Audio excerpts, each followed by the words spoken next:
Halo pemirsa, apa kabar Anda hari ini? Semoga selalu sehat di masa pandemi dan selalu bersemangat untuk menjalani aktivitas. Bagi pemirsa yang harus tetap bekerja di luar rumah, jangan lupa untuk selalu menggunakan masker. Hari ini program Berita News Point hadir menjumpai Anda bersama saya, Belinda Amanda. Selama 30 menit ke depan, News Point akan menyajikan berita terbaru seputar Universitas Brawijaya dan Malang Raya. Jangan kemana-mana, keep on our channel, News Point.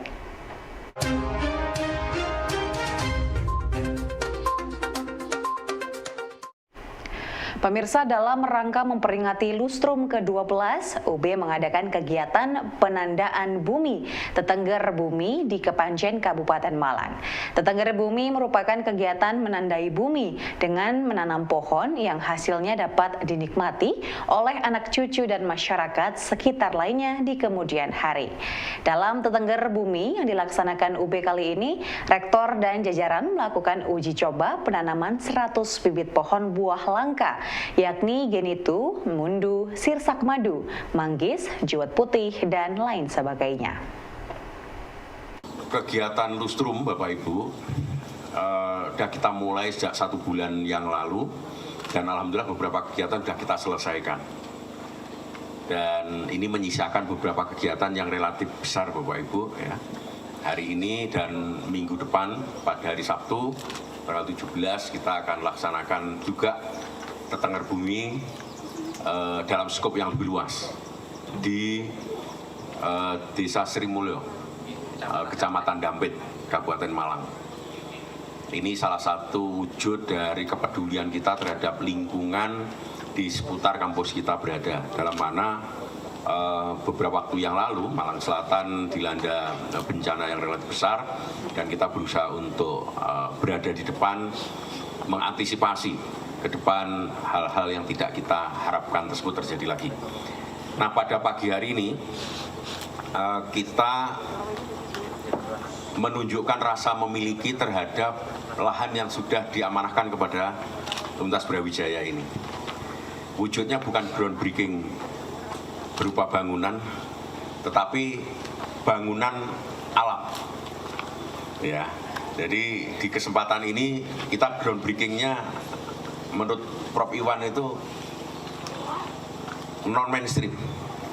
Ya, kalau biasanya groundbreaking itu menanam batu dengan semen, begitulah. Ini kita menanam pohon, pohonnya itu berupa tanaman buah langka. Pemirsa, Rektor UB Profesor Widodo mengatakan kegiatan penandaan bumi Tetengger Bumi memiliki banyak manfaat bagi warga UB dan masyarakat sekitar. Tidak hanya sebagai sumber kehidupan dan penghijauan saja, kedepannya penanaman bibit buah langka ini bertujuan sebagai upaya pelestarian tanaman obat tradisional yang dapat dimanfaatkan sebagai bahan penelitian serta bahan obat-obatan. Tidak hanya sekedar menanam tanaman, tetapi kita mengkonservasi genetika. Nah, ini yang paling penting itu, karena di tanaman-tanaman ini ada kode genetik yang sebagian besar kita belum tahu kode genetiknya itu, sehingga kita perlu konserv, sehingga saya yakin banyak sekali manfaatnya nanti untuk ke depan. Ya. Jadi kalau kita tanamannya ada, sehingga adik-adik itu yang generation nanti bisa ngambil daunnya, diekstrak, dicek urutan genetik DNA-nya itu kayak apa dan bisa dipakai apa. Dan tren perkembangan teknologi ke depan itu akan seperti itu. Jadi pertanian, kesehatan itu ada masuk pada yang disebut dengan dunia presisi medicine, presisi agriculture. Jadi sentuhannya adalah dengan melihat korelasi genetik di dalamnya dengan lingkungan, dengan gen manusia, kira-kira begitu. Nah, itu kita bisa lakukan kalau kita semua sumber genetik itu kita kuasai. Sehingga sekarang juga di Kementerian Kesehatan itu sudah menyiapkan beberapa laboratorium yang akan digunakan untuk melakukan sequencing genom manusia. Selama ini banyak sekali ya perusahaan-perusahaan farmasi dengan berdalih memberikan bantuan, tetapi dia mengambil DNA-nya dibawa ke luar negeri, kemudian di-sequence. Sehingga di Singapura itu sudah memiliki banyak sekali database genom manusia Indonesia.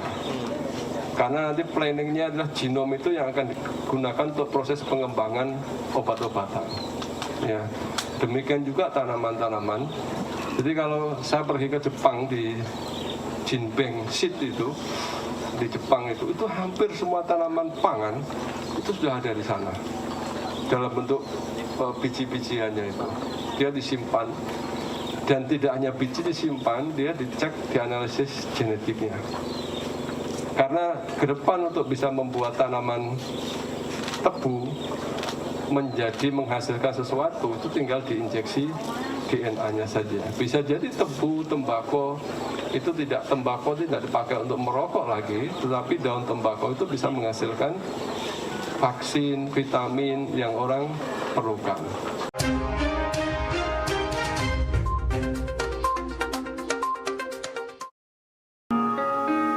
Ya, mana yang kau pilih? Memberi perhatian atau berusaha tak peduli? Dan mana yang lebih melelahkan, berjuang atau melupakanmu kini? Tak lelahkah kau berpura-pura untuk mendapatkan perhatianku? Aku tak peduli, ku tak tahan lagi. Ku sudah tak punya waktu untukmu lagi. Is anybody real here? Is anybody real here? Aku tak peduli.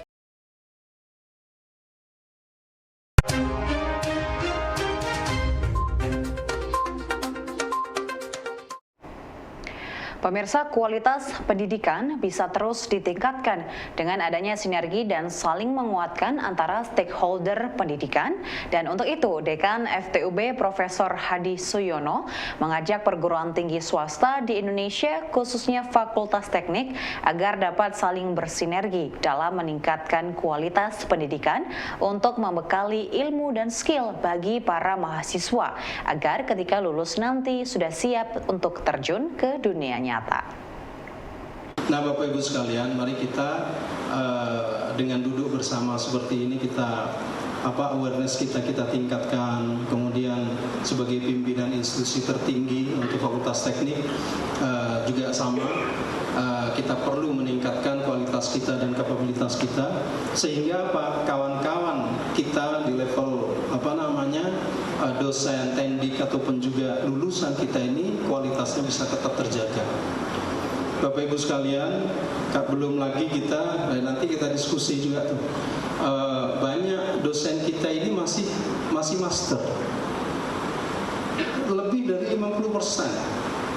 Nah, maksud saya kenapa juga kita nggak tahu lah, mungkin di sini kita bisa berdiskusi kembali, misalkan mau kemana, kita bantu untuk bisa S3, tidak perlu lama-lama, 2,5 tahun, 3 tahun bisa lulus, tapi tetap menjaga kualitasnya. Ya, yang penting outputnya itu keluar, ya, publikasinya keluar. Baik Bapak Ibu sekalian, saya tidak perlu cerita banyak panjang lebar. Inilah keresahan saya secara pribadi dan institusi juga, ingin mengangkat secara bersama-sama kualitas kita secara lebih masif. Kalau kualitas kita ini bagus, berarti bangsa kita ini kan jauh lebih bagus. Karena ya mudahnya beginilah, kalau yang membangun gedung itu amanah dengan kapabilitas bagus begitu kan, maka tentu itu sangat membantu kita. Itu kalau gedung. Nah, kalau yang lain-lain kan juga banyak lagi di teknik elektro misalkan, di sipil, arsitektur, semuanya dengan kapabilitas yang bagus dan kualitas yang bagus akan memberikan yang terbaik untuk kita, dan kualitas life kita juga meningkat. Pemirsa, mahasiswa FISIP memberikan edukasi seputar pemilu kepada para pemilih pemula dengan membuat simulasi pencoblosan. Simulasi ini dibuat sengaja hampir mirip dengan pemilihan di TPS asli yang bertujuan agar para pemilih pemula tidak bingung saat mencoblos di TPS. Tidak hanya itu saja, simulasi ini juga bertujuan untuk menambah pengetahuan dasar bagi para pemilih pemula. Jadi GoVoters ini Bu ada 3 tahap. Pertama kan kita bakal milih salah satu amplop. Ini isinya tuh pertanyaan dasar seputar pemilu. Nah setelah itu kalau seandainya pesertanya benar, kita bakal kasih ID card itu kayak pengganti KTP Bu, buat digunakan di tahap pencoblosan. Selanjutnya mungkin boleh di... Baik, selanjutnya ketika kita sudah melakukan ini ya pemilihan ini, ID card tersebut bakal dibawa terlebih dahulu dan kita akan mengisi preferensi di sini Bu. Jadi preferensi di sini berisikan karakter-karakter dari pemimpin yang akan dipilih. Mungkin itu bisa jadi referensi dari pemilih pemula ke depannya. Kami tidak fokus kepada tokoh, tapi akan tetapi karakter sebagai referensi untuk pemilih pemula agar tidak bingung ke depannya untuk memilih. Ketika nanti sudah selesai mengisi preferensi, melanjutkan untuk mengisi daftar hadir. Daftar hadir di sini nanti akan ID card yang sudah diberikan akan diberikan lagi kepada petugas sebagai bentuk simulasi ke depannya di TPS. Nah nanti rekan-rekan yang sudah mengisi absen, maka kita akan memberikan surat suara seperti ini tampilannya. Jadi kita desain seperti ini ya di TPS langsung. Jadi di sini kami memang tidak fokus kepada tokoh, akan tetapi karakternya supaya nanti rekan-rekan yang memilih bisa ke depannya akan ini ya tidak kebingungan ketika menyoblos. Baik, selanjutnya kita beralih ketika sudah diberikan surat suara ini, maka teman-teman akan memilih di bilik suara. Nah, kita desain seperti TPS sebenarnya supaya teman-teman juga bisa simulasi ke depannya ketika di TPS beneran tidak kebingungan ketika mencoblos dan segala macam peraturan yang ada di TPS seperti itu. Ketika nanti sudah selesai mencoblos, maka kita akan beralih ke kotak suara dan nanti teman-teman akan memasukkan seperti memilih secara langsung di TPS seperti ini. Setelah nanti sudah masuk ke kotak suara, maka teman-teman akan diberikan sampel seperti ini. Jadi menyatakan bahwasannya teman-teman sudah memilih seperti itu.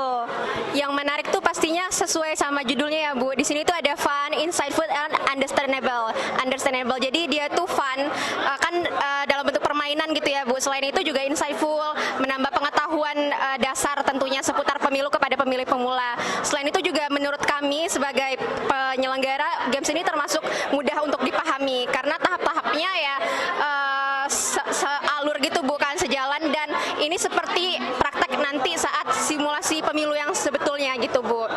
Yang menariknya sih dari 3 poin itu. Pemirsa, pada saat ini bukanlah kompetisi yang digunakan untuk meningkatkan kualitas pendidikan, melainkan kolaborasi agar dapat saling bersinergi dalam meningkatkan kualitas pendidikan. Dengan adanya itu, Rektor UB Profesor Widodo menyampaikan tantangan besar para stakeholder terkait pemberian edukasi kepada mahasiswa tentang kontribusi dalam pembangunan nasional. Kalau dulu kan eranya itu kompetisi, nah sekarang eranya kolaborasi, tumbuh bersama, kira-kira begitu. Kalau kompetisi itu hanya ada di Piala Dunia itu. Piala Dunia itu ada kompetisi dikelompokkan tiap negara. Tapi sekarang itu antar negara itu sudah tidak bisa dipisahkan satu dengan yang lain, sudah terkoneksi secara global, sehingga mindset transglobal itu menjadi sangat penting bagi kita perguruan tinggi. Dan saya kira ini tantangan besar buat kita di perguruan tinggi. Saya kira tidak hanya Universitas Brawijaya, tapi semua saya kira di perguruan tinggi. Tantangan terbesar kita adalah bagaimana kita memberikan pembekalan kepada mahasiswa kita sehingga mahasiswa kita akan bisa berkontribusi dalam pembangunan nasional. bahasa gampangnya itu disruptor lapangan pekerjaan, kira-kira begitu. Dan tantangan terbesar kita ada di situ, saya kira. Ini khususnya UB, Pak Dekan Teknik. Kalau teknik ini saya mengapresiasi luar biasa kalau sekalian, karena teknik ini termasuk kontributor IKO terbesar di UB. Tepuk tangan. Ini SDM-nya saya kira luar biasa untuk teknik, ya. Program studinya juga semuanya unggul ya Pak Dekan. Tinggal 2 yang belum proses ya, proses untuk reakreditasi.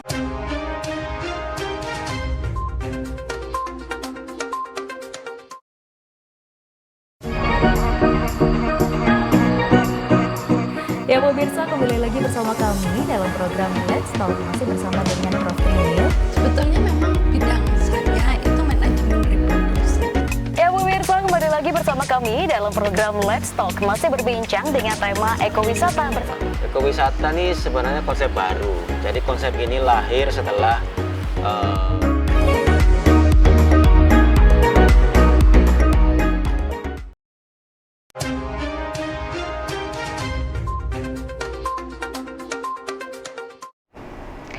Pemirsa, Universitas Brawijaya menggandeng 3 kampus luar negeri sebagai upaya memerangi dampak perubahan iklim.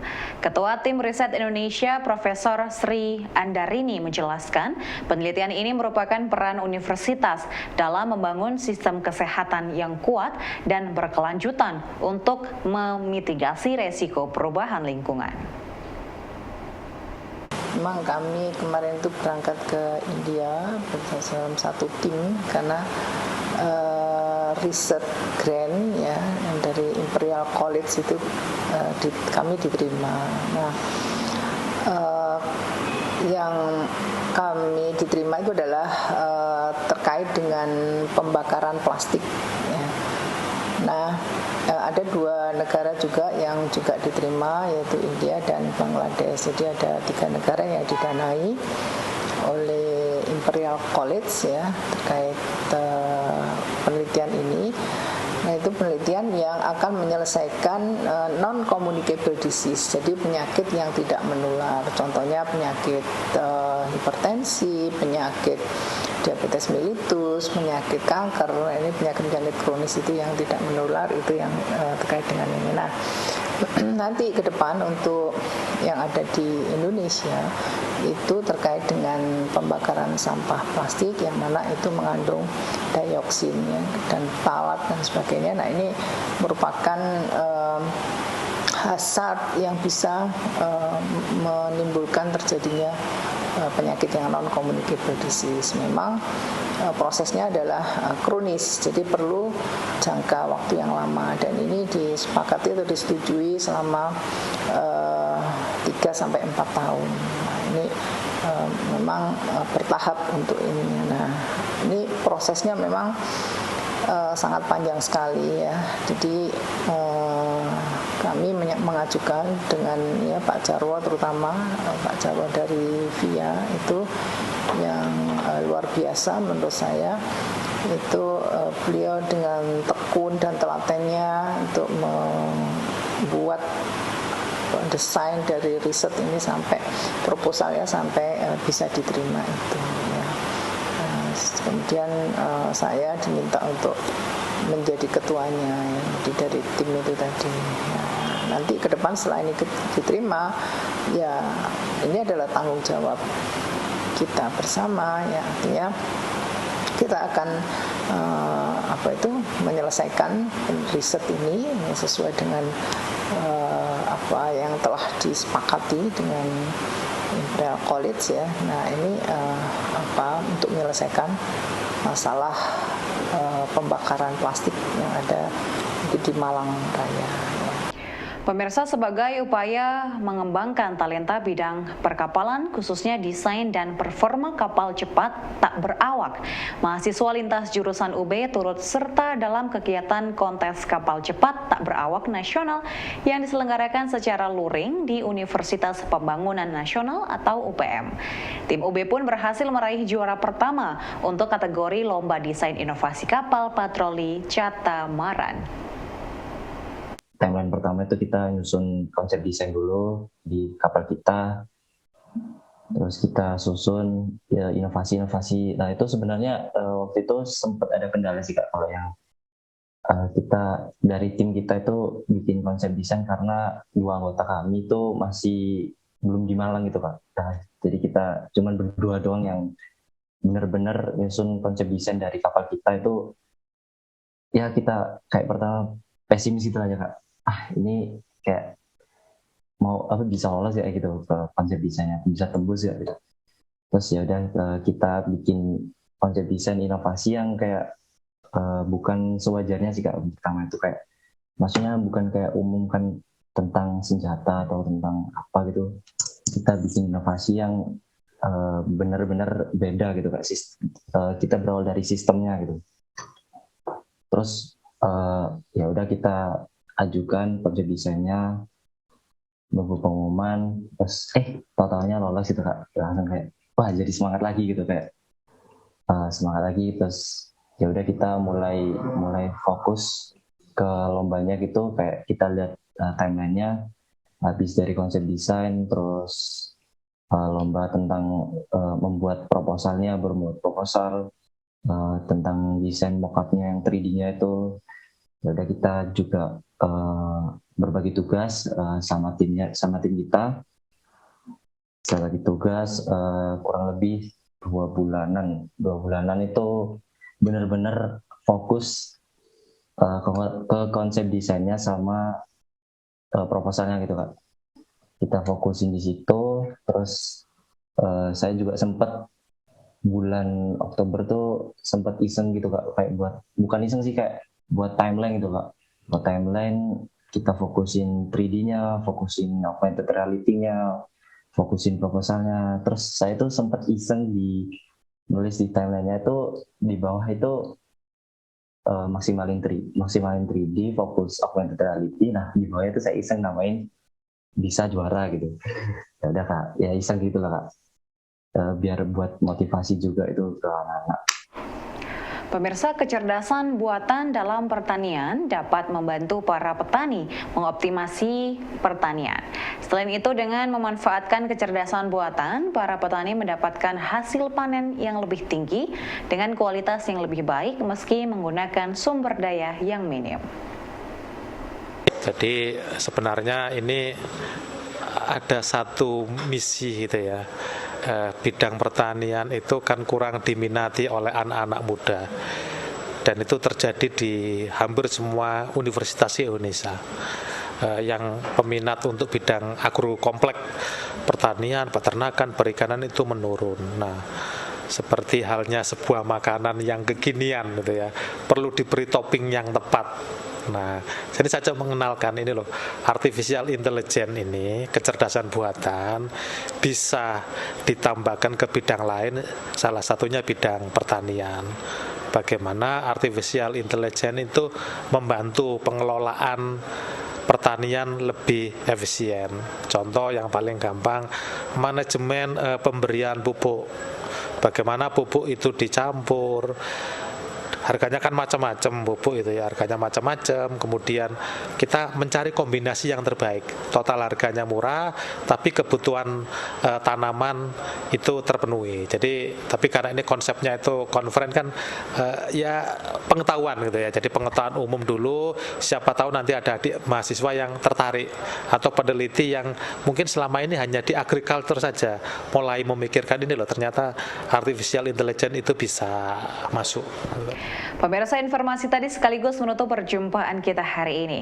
Jangan lupa untuk selalu menyaksikan News Point setiap hari pukul 19.30 waktu Indonesia Barat hanya di UBTV, Televisi Pendidikan Universitas Brawijaya. Saya Belinda Amanda dan seluruh kru yang bertugas pamit undur diri. Tetap patuhi protokol kesehatan, wajib menggunakan masker. Terima kasih dan selamat beraktivitas.